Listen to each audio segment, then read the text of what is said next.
శివ అంటే మంగళం, భద్రం, శోభనం, కళ్యాణం, క్షేమం అంతా మీకు మంగళప్రదమైనటువంటివి కటాక్షించగలిగినటువంటి శక్తి స్వరూపమునకు శివ అని పేరు.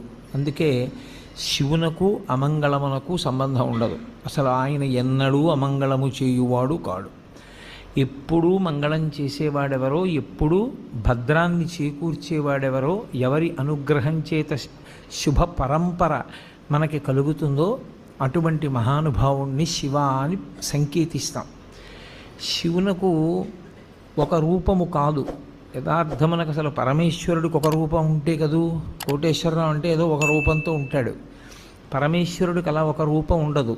ఆయన చేసినటువంటి చేష్టితముల వలన భక్తులను అనుగ్రహించాలనేటటువంటి ఆయన యొక్క కారుణ్య తీవ్రత వలన ఆయన అనేక రూపములను